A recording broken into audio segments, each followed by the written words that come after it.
Et salut la team et bienvenue dans cette nouvelle preview, bienvenue dans un nouveau Ce Week-end en NFL. On attaque cette semaine le début des playoffs et donc place au wildcard et n'aurait manqué ça pour rien au monde. Mon collègue de la belle province, est-ce qu'il y a encore besoin de vous présenter Monsieur Renaud Bourbonnais, comment ça va mon chum? Salut Jack, ça va bien toi-même? Ah toujours, toujours, toujours, en plus ça y est, on attaque enfin, on Ah rentre ouais. enfin dans la cour des grands. Ouais, non, exact. Écoute, ça fait quoi? Ça fait 18 semaines là, qu'on attend ce moment-ci, savoir qui Yes va être sir. qualifié des éliminatoires. On a débattu à peu près toute l'année à savoir qui allait être là, qui allait être pas là. On a changé d'idée à peu près 20 fois en cours de route. À peu près. Là, les jeux sont faits. Ça y est, c'est parti. D'ailleurs, allez, vu que je pense qu'il y en aura pas mal qui découvrent peut-être l'émission, donc on vous rappelle le principe vite fait. Donc chaque semaine, on fait la preview des matchs à venir, mais pas que, puisque ici, on s'intéresse également à comment va être le match et on note également. Donc 5, ça sera pour les affiches de la semaine, 4 pour les bons matchs, 3 pour les matchs de qualité normale, 2 pour les mauvais et 1 pour les purges et autres raclés. Bon, normalement, c'est le wild card, c'est les playoffs. Normalement, ça devrait être de beaux matchs, mais bon, Ouais. pas sûr à 100%. Alors Renaud, est-ce que tu es prêt à commencer? Let's go, on y va. Let's go! Et on attaque donc samedi, alors à 16h30 heure du Québec, à 22h30 en France. On commencera par le match entre les Texans de Houston et les Browns de Cleveland qui ont respectivement les sides 4 et 5. Ouais. Et ça commence plutôt bien. Moi, j'ai mis une note enfin, on a mis même une note tous les deux de 4 sur 5. Gros match en perspective, surprenant pour les Texans qu'on n'attendait pas du tout là, clairement, on va se le dire. Des Browns qui en ont bavé clairement tout le long de la saison et quand même, mine de rien, en fait, on retrouve aussi avec un quarterback numéro 3, 4 et que mine de rien, ils sont combatifs, ils sont intéressants. Une bonne défense contre une attaque qui est très très jeune. Est-ce que ce match te vend du rêve, quoi? Ben, j'ai l'impression que oui, on dirait que c'est le genre de match où, regarde, peu de personnes pensent que les Texans vont gagner le Super Bowl. Peu de personnes croient aussi que les Browns vont le gagner. Ce sont de bonnes équipes, mais je pense pas qu'ils font figure des favoris là, dans la NFL présentement. Mais pour une raison ou une autre, je suis vraiment intrigué quand même de voir laquelle de ces deux équipes-là va pouvoir passer au deuxième tour. Les Texans, on en a parlé toute l'année. On les attendait pas là. On se disait s'ils vont chercher 5 ou 6 victoires cette année, ça va être une réussite pour les Texans de Houston. Finalement, ben, ils sont en éliminatoire et sont même champions de division en jouant du bon football en fin de saison, même s'ils ont eu beaucoup de blessures, même s'il y a des gars qui sont tombés au combat. On a réussi à trouver une façon de faire fonctionner cette équipe-là. Puis chez les Browns, ben, on le sait, depuis le début de l'année, c'est probablement la meilleure défense de la NFL, sinon c'est une des meilleures de toute la ligue. Puis en attaque, on s'est cherché toute l'année. Puis au final, c'est le fait que notre carrière se soit blessé qui a un peu sauvé la saison de cette équipe-là parce que ça allait pas trop bien avec Deshaun Watson au poste de corps. On parlera pas de quand PJ Walker et Dorian Thompson-Robinson étaient là. Mais avec Joe Flacco, on joue notre meilleur joueur, notre meilleur football offensif, particulièrement par la passe, depuis le début de la saison. Donc, on combine ça avec la défense exceptionnelle. Tant et aussi longtemps que Joe Flacco va continuer de performer, j'ai de la difficulté à voir les Browns poser les genoux par terre. Donc, écoute, ça va être un bon match. Disputé à Houston, c'est sûr que ça change la donne. Mais Ne ouais, t'étouffe pas. excuse-moi, je me suis étouffé. Je crois au final que les Browns sur la route vont aller chercher ce match-là. Ouais, je crois, je crois. Excellente défense, un Joe Flacco «stratosphérique» entre guillemets. C'est même pour moi le quarterback numéro 1 chez eux, quoi qu'il arrive. De meilleures cibles aussi offensivement, même si, CJ Stroud a fait un excellent match. En plus, il avait un excellent duo donc avec, j'ai perdu le nom du receveur avec qui il avait fait, Nico Collins. Nico Collins qui a vraiment fait un sacré match. Mais Mhm. non, les Browns sont plus expérimentés, un quarterback plus expérimenté, une équipe plus expérimentée en playoff et même qui a plus de vécu. Donc, je vais partir logiquement sur les Browns, mais je trouve que ces deux équipes, tu vois, qui n'ont pas démérité au cours de la saison, c'est vraiment pas volé. Et d'ailleurs, petit rappel, les Browns avaient battu le 24 décembre les Texans. Alors, je ne sais plus si ça se passait à Houston ou si ça se passait à Cleveland, ça je ne sais plus. Mais les Browns avaient remporté 36-22. Ouais, c'est ça. C'est ça. Donc, tu es comme moi, on part tous les deux sur les Browns alors pour ce premier Alors, match? oui, on y va avec les Browns. Allez, match suivant. Oh, je sens qu'il va t'intéresser celui-là. Ça se passera, ça se passera à 20h au Québec, à 2h du matin chez nous, toujours samedi soir. Les Chiefs de Kansas City reçoivent les Miami Dolphins. Miami, c'est difficile en ce moment, on va pas se cacher. Beaucoup de blessés. Ils ont perdu le titre de la division la dernière Ouais. journée face à Buffalo. Pourtant, je reste quand même assez indécis sur ce match. Certes, les Chiefs jouent à domicile, c'est du gros Patrick Mahomes, mais est-ce que tu crois que les Dolphins vont être capables de rivaliser, sachant qu'ils s'étaient affrontés à Francfort en milieu de Ouais. saison, que ça avait tourné à l'avantage des Chiefs? Ouais. Comment vois-tu ce match? On a mis tous les deux. Moi, j'ai mis 3, toi, tu as mis 4, donc non, je pense que tu vois un gros match. Mais comment vois-tu? Vas-y, dis-nous tout. Ben, l'attaque des Dolphins avait eu de la difficulté à Francfort. On va se rappeler là, en première demi, l'attaque de Miami qui était improductive, qui avait même été. Tyreek Hill avait été victime d'un revirement juste avant la demi qui avait donné un autre touché aux Chiefs. Bref, Miami c'était un peu creusé une tombe. Si je ne me trompe pas, ils tiraient de l'arrière 21 à 0 et ils ont finalement terminé ce match-là à 21-14 ou quelque chose dans ce coin-là. Bref, c'est un match prenable, moi, je pense, même sur la route pour les Dolphins. J'ai hâte de voir la température qu'il va faire parce qu'il annonce très froid à Kansas City pour le match. Ça, c'est sûr et certain que ce n'est pas à l'avantage des Dolphins. Par contre, écoute, élément de motivation supplémentaire. Tout le monde est en train de planter cette équipe-là des Dolphins, avec raison, parce qu'ils n'ont pas connu une bonne fin de saison. Ils ont perdu énormément de morceaux importants en défense également. Par contre, ben, on dirait qu'on oublie, une fois que les éliminatoires commencent, que les Chiefs, ils n'ont pas eu une grosse saison à l'attaque, qu'ils ne sont pas capables de faire des jeux explosifs par la passe à l'attaque, donc des passes de plus de 20 verges, que le ballon est capté là, après 20 verges.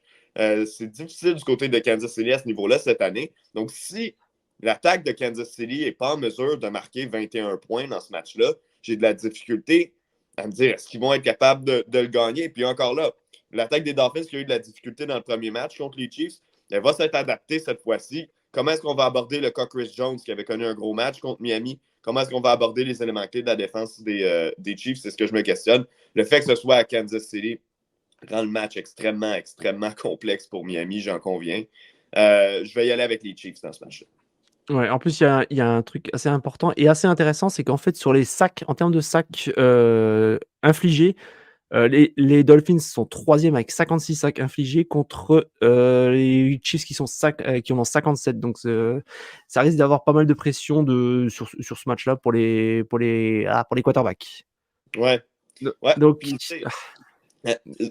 ce qui m'inquiète aussi, c'est la position pour mettre la pression sur les quarterbacks avec les blessés que chez les Dolphins. On le sait, bon, Jalen Phillips depuis quelques semaines, Bradley Chubb qui est blessé maintenant, Andrew Van Ginkel va pas être là pour le match. Ils ont appelé Justin Houston, ils ont appelé quelques vétérans pour les amener en renfort là, des joueurs autonomes en se disant, ben écoute, ça nous prend quelqu'un sur le terrain, hein, au moins pour jouer à la position de secondaire extérieur, de linebacker extérieur. C'est dommage parce qu'en santé, j'aurais probablement dit que les Dolphins allaient causer la surprise sur la route. Mais dans les conditions qu'on a présentement, je ne suis pas capable d'y aller contre Patrick Mahomes et les Chiefs. exactement. Puis ça reste pas. Voilà. Si les Chiefs perdent, ils vont avoir été leur plus grand ennemi dans ce match-là. Ouais, c'est vrai que je te rejoins à 100%. Je vois aussi difficilement les Chiefs perdre à domicile avec un Patrick Mahomes qui certes aura les dents longues et qui va, je pense, très certainement vouloir un peu rattraper cette saison en demi-teinte, quoi. Donc, go Chiefs, on va dire, parce que les Dolphins n'auront pas assez d'arguments défensivement. Allez, on passe maintenant au match du dimanche. Donc, ça se passera chez vous à 13h, chez nous à 19h. Bills de Buffalo contre Steelers de Pittsburgh. Beau match quand même intéressant. Beau match intéressant. Les Steelers qui ont réussi à nouveau à se qualifier pour les playoffs. Et tu sais quoi? J'ai envie de faire une folie et j'ai envie de créer l'upset alerte. Même si TJ Watt ne sera pas là normalement, j'ai quand même envie parce que Josh Allen, ça reste Josh Allen cette année. Il est capable de faire du 300 yards, mais il est capable aussi de faire énormément de bourdes. Et face à une défense des Steelers, ça peut coûter très, très cher. Ben, on a tendance à oublier que la défense des Steelers ne tourne pas uniquement autour de TJ Watt. Moi aussi, on dirait que j'ai envie d'appeler l'upset dans ce match-là. D'ailleurs, si tu veux, je te le dis comme ça, là, mais tu n'as pas changé le décor. De quoi? J'ai pas compris. Tu n'as pas mis le visuel en bas de Steelers Bills. Oh, pardon, désolé pour ceux qui nous suivent en vidéo. Voilà, voilà, voilà. Non, exact. Donc, j'ai mis 4 étoiles parce que, bon, là, c'est sûr que ça aurait été un encore meilleur match avec TJ Watt. On va tous s'entendre là-dessus. On le sait, c'est vrai. Mais je suis curieux. Les Bills, toute l'année, ils se sont tirés dans le pied jusqu'à la dernière partie de la saison où vraiment ils ont appuyé sur le champignon. Ils rentrent dans les playoffs avec un levant dans le dos, si on veut. Mais ce que j'aime pas avec Buffalo, c'est si rapidement on se fait jouer un tour dans ce match-là. Exemple, les Steelers commencent avec le ballon, marquent un touché sur la première séquence. Les Bills prennent le ballon, victimes d'un revirement, les Steelers marquent encore, ou pick six, les Steelers marquent encore, peu importe. Les Bills, est-ce qu'ils sont équipés émotionnellement présentement pour jouer ce genre de football? Je ne le sais pas. Puis le fait que tout va tellement bien en ce moment que peut-être qu'on est en train d'oublier les petites erreurs qu'on faisait plus tôt dans la saison. Je ne le sais pas. Écoute, les Bills sont une équipe redoutable en ce moment. Il n'y a absolument personne qui veut les croiser dans la NFL. C'est une des dernières équipes que je voudrais rencontrer présentement dans les playoffs. Mais écoute, pour l'histoire, pourquoi pas? Road Trip Warrior, les Steelers. Il y aura 3 équipes AFC Nord au deuxième C'est tour. ouais. Et les 4 équipes ont terminé avec un bilan positif, quoi. Oui, Même les exact. Bengals. 9-8, je crois, c'était pour les Bengals. Mm-hmm. Non, ça va être un beau match. Je pense que ça va être un beau match et surtout défensif. Alors par contre, je sais pas qui sera le quarterback titulaire à Pittsburgh. Est-ce qu'on garde Mason Rudolph ou est-ce qu'on passe de nouveau sur Kenny Pickett? Non, Je ne sais pas du ce tout. sera Mason Rudolph, c'est confirmé. C'est Mason confirmé. Rudolph, c'est à juste titre. Je pense que c'est Oui, c'est oui. juste, c'est mérité, quoi. Non, je vais partir sur l'upset alert et je vais jouer les Steelers parce que je pense que Josh Allen va se planter. Forcément, il va se planter. Et là, dans un match comme ça où ça va être serré, les Steelers vont rien lâcher offensivement, ils vont rien lâcher défensivement et la bourde, ça va être la bourde de trop et ça va coûter cher à Buffalo. Donc je dis go Steelers. Allez, on poursuit. Cette fois-ci, ça se passera à Dallas à 16h30 au Québec, à 22h30 chez nous en France. Les Cowboys vont affronter les Packers.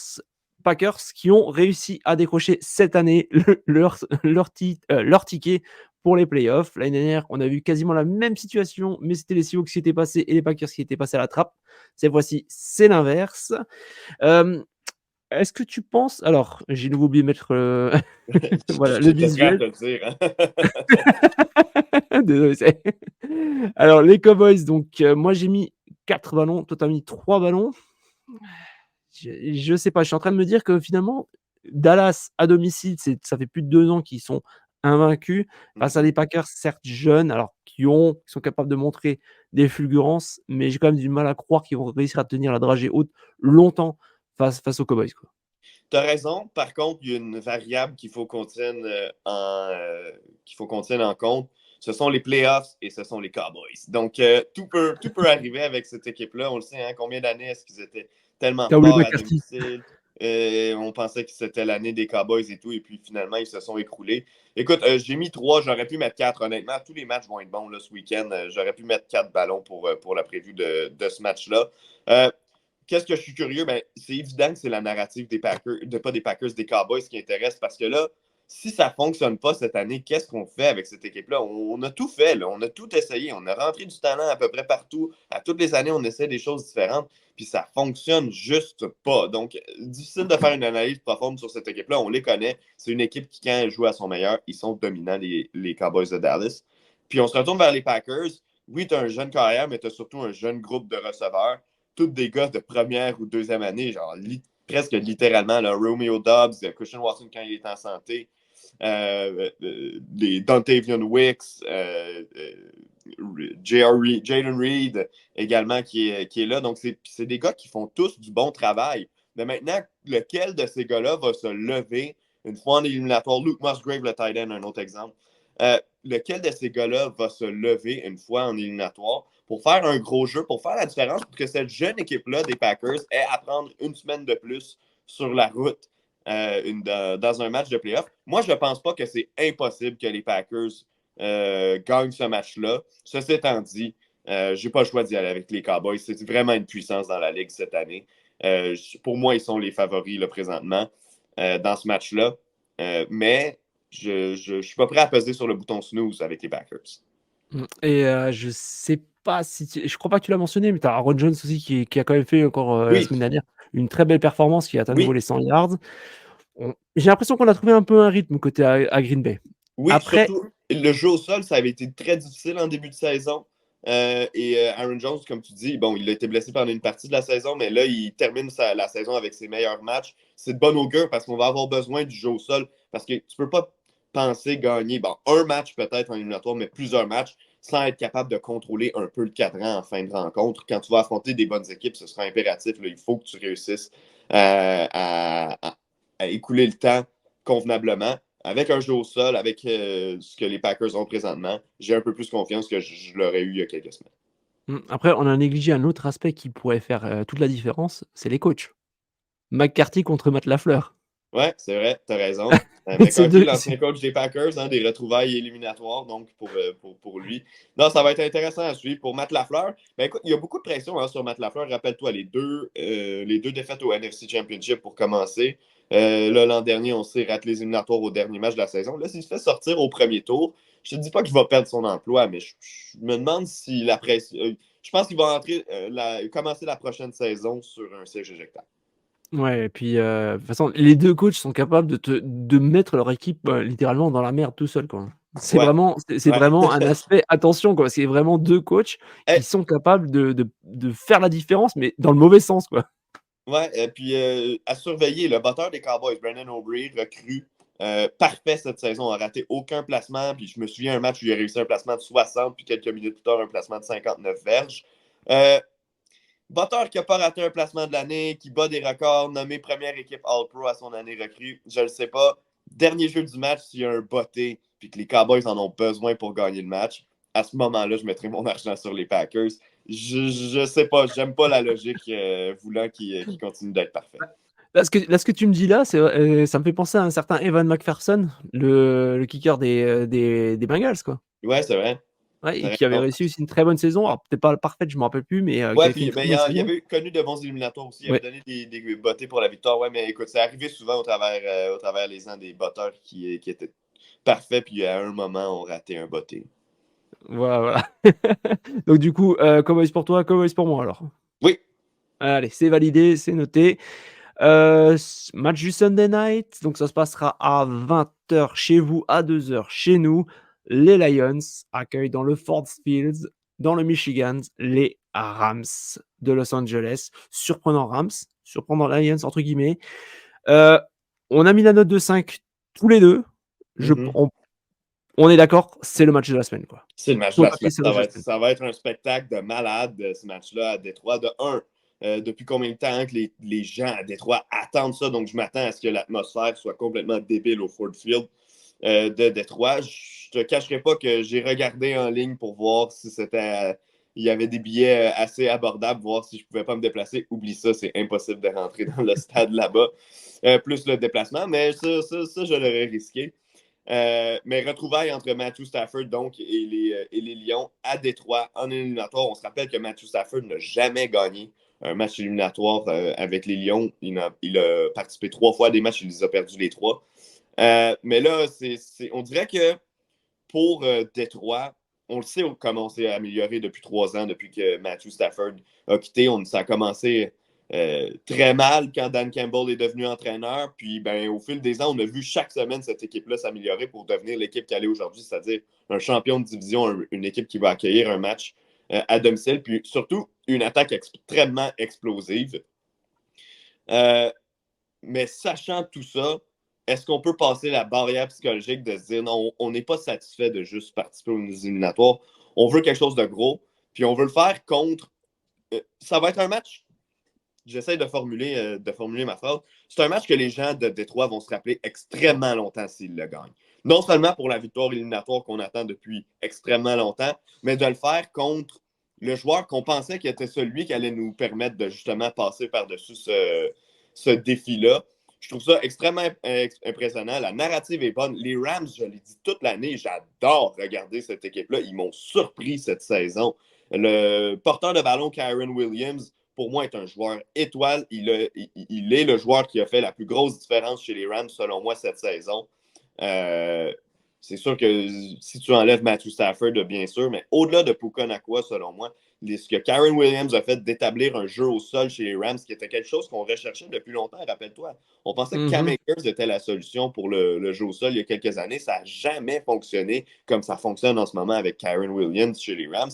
Donc, écoute, tout est bon de ce match-là. Ce sont deux bonnes attaques. Le match va être dans un dôme, donc il ne sera pas influencé là, par les effets de la météo. C'est deux équipes qui performent dans les dômes. La seule chose qui est plate, c'est que Sam Laporta s'est blessé au dernier match de la saison. Je ne comprends pas pourquoi il était sur le terrain, d'ailleurs. Ce sera pour un autre débat. Mais écoute, ça va être un excellent match. Pour l'histoire, je vais y aller avec les Lions. Tu vas avec les Lions. Mais tu as oublié quelque chose par contre. Vas-y. Tu as oublié Jared Goff. Jared Oui, Goff qui a ben été le oui, parent l'ancien des pauvre. Rams, ben, tout comme, oui, ben, c'est l'inverse Oui. de Matthew Stafford, celui sur qui on a abandonné et qui, là, il peut aller battre les Rams. Donc, non, tu as raison, tu fais bien de le mentionner. Il Toutes a les servi narratives sont bonnes. il a servi de monnaie d'échange pour rappel, quoi. C'était lui, en fait, le sujet dont on se Ouais, il débarrassait, était quoi. ce qu'on appelle un cap dump, là. On a dompé son Voilà, salaire. voilà. Donc, c'est vrai que d'un côté après, défensivement parlant, c'est pas des top équipes, Non, donc je pense on va avoir beaucoup de points. oui. C'est 2 équipes qui passent énormément, énormément à la passe. D'ailleurs, à la passe, je suis en train de regarder les statistiques, les Lions sont 27e, les Rams sont 20e, donc ça va ça risque d'être dur de stopper les 2 machines. Après, je pense que ça pourrait se jouer sur le côté coaching parce que tu as Dan Campbell qui est un bon motivateur, qui est un bon coach. En face, tu as Sean McVay qui est quand même un mec qui est enfin, moi en tout cas, comme je le ressens, tu vois, c'est un mec quand même qui est beaucoup plus cérébral, qui est quand même capable de faire, je pense que s'il faut vraiment sortir l'action phare, je miserais plutôt sur lui que sur Dan Campbell, quoi. Que je trouve plutôt comme un bon coach, mais un coach qui est motivateur, quoi.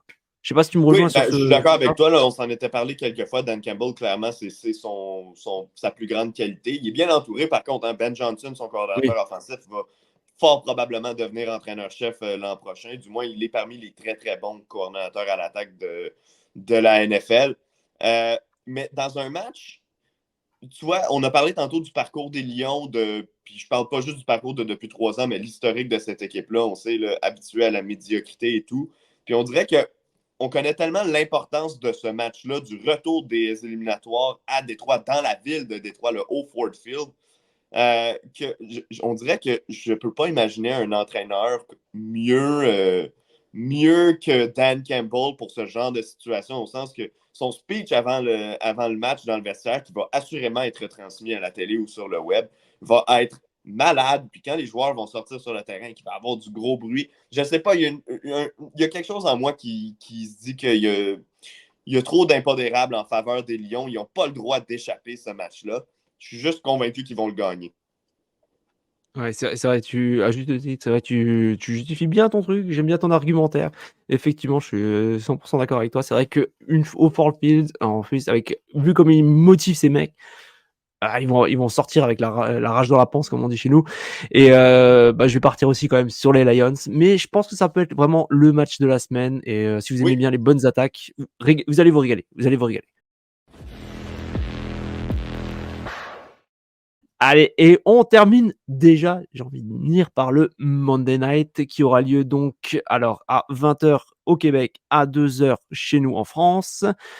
Les Buccaneers, bah oui, il fallait bien un gagnant dans la NFC Sud, c'est les Buccaneers, avec un bilan positif s'il vous plaît, mhm. face aux Eagles de Philadelphie. Les Eagles qui ont encore perdu.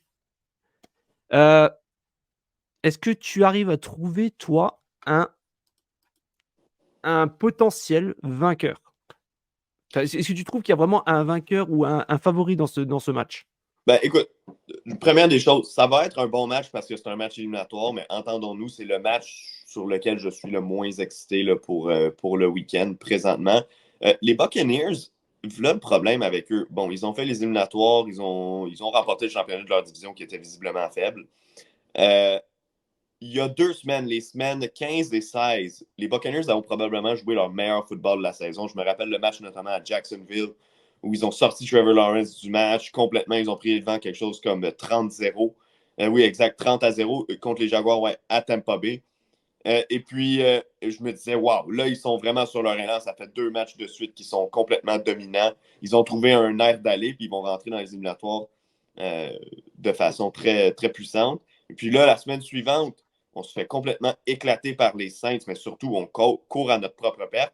Puis la semaine dernière, ça a tout pris pour battre les Panthers de la Caroline, que oui, on les a blanchis, mais on n'a pas marqué de points. L'attaque ne fait rien depuis 2 semaines.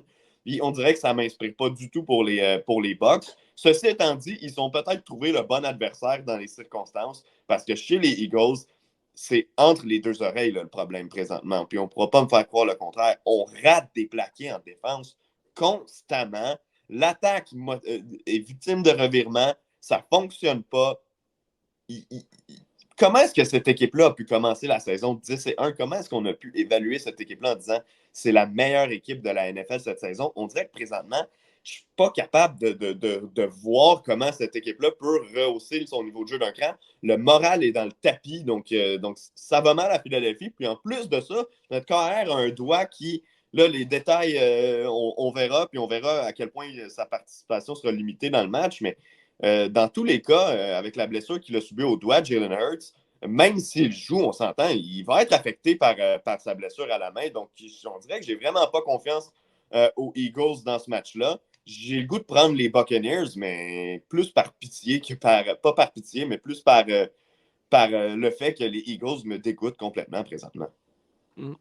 Ouais, il va falloir alors peut-être c'est le crash post Super Bowl qui a débuté au bout de la 12e semaine. Ouais. Après je te rejoins à 80 que le problème est entre les 2 oreilles. Certes, effectivement, il est en général, c'est souvent ça, mais je pense qu'aussi qu'il y a peut-être un problème aussi avec, Sirianni. Là, je veux voir justement si c'est réellement un bon head coach ou est-ce que ça est vraiment, il a eu un peu de «chance» entre guillemets.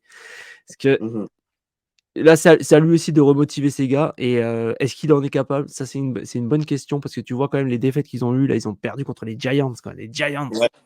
et Ouais. c'était pas de mémoire, je crois que c'était pas d'un point en plus, c'était, 27-10 quoi. Ouais, ouais, non, non. Puis les partants ont joué une partie du match, là. Ouais et puis comme tu dis, il y a A.J. Brown qui a pété les plombs, qui est, Ouais. je crois qu'il est même pas qui est questionable, il me semble. Mhm. Jalen Hurts, normalement, d'après ce que j'ai compris selon les news, son doigt, ça avait l'air d'aller. Comme tu Ouais. dis, il y a beaucoup de problèmes défensifs. En plus, la défense contre la passe, donc vu que les Bucks normalement doivent attaquer plutôt à la passe qu'à la course puisque ça marche moins bien, ils sont 31e sur le nombre de yards pris. Donc ça fait quand même beaucoup de choses qui peuvent aller contre. Après, moi je trouve l'argument qui me fait un peu plus peur côté, Tampa, c'est que Baker Mayfield a été touché aux côtes, il y a 2 semaines je crois. La semaine Mhm. dernière, il était limité, ben, on Ouais. a vu ce que ça a donné, il y avait pas de Exact. touchdown. C'est un match, je trouve alors j'arrive pas à déterminer vraiment qui est réellement favori dans ce match. Moi non plus. Franchement, je vais regarder vite fait une stat, c'est qui c'est qui se débrouille bien? Alors, est-ce que les Buccaneers les Buccaneers à domicile, c'est 4-4. Les Eagles à l'extérieur, c'est 5-4. Même là, allez, upset, je vais jouer les Bucks, quoi. Mais, Let's go! On y va avec les Bucks. allez, on y va tous les 2 avec les J'ai Bucks, envie de allez. dire que l'équipe qui va obtenir, ça va se jouer sur 2 ou 3 jeux ce match-là. L'équipe qui va retourner une interception pour un toucher ou l'équipe qui va avoir un retour de beauté qui l'amène directement à la ligne de 10 de l'autre côté. L'équipe qui va réussir à avoir justement ces unités spéciales ou sa défense qui fait un gros jeu pour aider l'attaque, ben, risque de remporter ce match-là. Mais mon autre prédiction, c'est que là, à moins que quelque chose de drastique se passe pendant les matchs du week-end, ma prédiction la semaine prochaine, c'est que l'équipe qui gagne le match Buccaneers-Eagles va perdre la semaine prochaine. Ouais, ouais, franchement, je serais vraiment sur le cul si c'était si c'était pas le cas, quoi, hein. Donc allez, 2 fois Buccaneers, plutôt surprenant. Est-ce que bah, vu qu'on a déjà terminé, donc je voulais éventuellement te poser la question, est-ce Ouais. que tu as quelques news peut-être qui t'ont marqué, que tu aimerais bien débattre vite fait, tant qu'à faire, à chaud? Est-ce qu'il y a quelque chose que tu aimerais bien dire? Ouais, ben écoute, il y a eu quelques congédiements cette semaine. Mmh. Certains plus prévisibles que d'autres, on va s'entendre. Arthur Smith, on en a parlé quoi depuis la semaine 2 ou 3 à Atlanta. C'est fait, il a été congédié. Donc, bon, dans ce cas-ci, pas besoin de s'étirer. On en a parlé assez souvent. Moi, il y Oui. a un congédiement qui m'a surpris par contre. Ah, C'est celui de dis-nous. Mike Vrabel au Tennessee. Je pense que tu es de la même école que moi là-dessus. pour moi, s'il y avait une certitude dans cette équipe-là, c'est qu'ils avaient un bon entraîneur. Il a été victime des erreurs de son ancien DG qui a laissé partir A.J. Brown parce qu'il ne voulait pas le payer comme un receveur top 5 alors qu'il est un receveur top 5. Le fait, selon moi, là, on le verra plus à long terme, mais de ne pas avoir échangé Derrick Henry à sa dernière année de contrat alors que tu aurais pu monnayer ce gars-là qui là, va quitter comme joueur autonome. Bon, au niveau des KR, on verra qu'est-ce qui va se passer avec Will Levis pour le reste de sa carrière. Personnellement, je ne suis pas le plus emballé par son cas, mais c'est correct. Là, on a pris une chance sur un gars talentueux, puis on fait avec. Mais je trouve que Mike Vrabel paye la note de cette saison, alors que pour moi, les Titans, au final, ont pratiquement surperformé par rapport aux attentes placées envers eux. C'est une équipe qui, au cours des dernières années, oui, s'est habituée à participer aux éliminatoires, mais on ne s'est jamais rajeuni dans nos positions clés. On n'a jamais vraiment innové. On dirait qu'on s'est obstiné à y aller avec un groupe de joueurs qui, visiblement, était assez fort pour nous amener en éliminatoire, mais qui ne faisait pas le poids pour nous amener jusqu'au Super Bowl, encore moins de le gagner. Donc, moi, je ne sais pas qu'est-ce que tu as à dire là-dessus, mais moi, personnellement, je ne comprends pas qu'est-ce que les Titans font. Et si Bill Belichick perd son emploi en Nouvelle-Angleterre, je ne serais pas surpris de voir Mike Vrabel, qui est un ancien des Patriots, bien sûr, débarquer là-bas. Bah écoute, j'aime bien Mike Vrabel, comme tu l'as dit, à juste titre. Après, peut-être il avait fait le tour, comme je l'ai entendu sur TD Actu, notamment les copains qu'on salue, qui disaient que justement, il a peut-être épuisé tout ce qu'il avait avec cette équipe. Il est en fin de carrière ou en fin avec les Titans. Derrick Henry, comme tu as dit, qui va partir. Bon, Andy Brown, ça fait déjà un moment qu'il est parti. Ouais. Après, c'est vrai que moi, personnellement, les Titans, à la base, je partais sur une saison de reconstruction. Ouais. J'ai pas compris déjà le trade pour DeAndre Hopkins, quoi. Parce que ça, c'est un truc qui m'est resté, en interrogation, quoi. Tu vois? C'est comme tu disais, Derrick Henry, je l'aurais échangé parce Ouais. qu'il valait quelque chose. Bon, il vaut encore bien sûr, il vaut encore quelque chose, quoi. Mais, il y avait moyen vraiment encore de le monnayer assez cher. Diop, je vois pas pourquoi, dans quel intérêt, quoi. Pour moi, c'était vraiment, tu pars en reconstruction totale et là, c'est vrai que, bah, au final, tu savais pas trop à quoi t'attendre, quoi, avec cette équipe, quoi. Je m'attendais à ce qu'ils descendent, mais là, il y avait pas vraiment une logique, tu vois? C'est vraiment on essaie quand même Non. de sauver les apparences, quoi. Mais c'est comme je te dis, on s'obstine avec le même groupe de vétérans depuis des années. Ça marchait parce qu'on faisait les éliminatoires, mais Mmh. on le voyait à chaque année que cette équipe-là, elle vieillissait, elle s'améliorait pas, elle allait pas vers le haut. Puis là, cette année, alors que clairement, c'était l'année où c'était le temps de dire, bon, ben, on laisse tomber, là, ce plan-là ne fonctionnera pas. On s'est obstiné à faire ce plan-là parce que, rappelle-toi, c'est pas Will Levis qui a commencé la saison, c'était encore Ryan Mmh. Tannehill.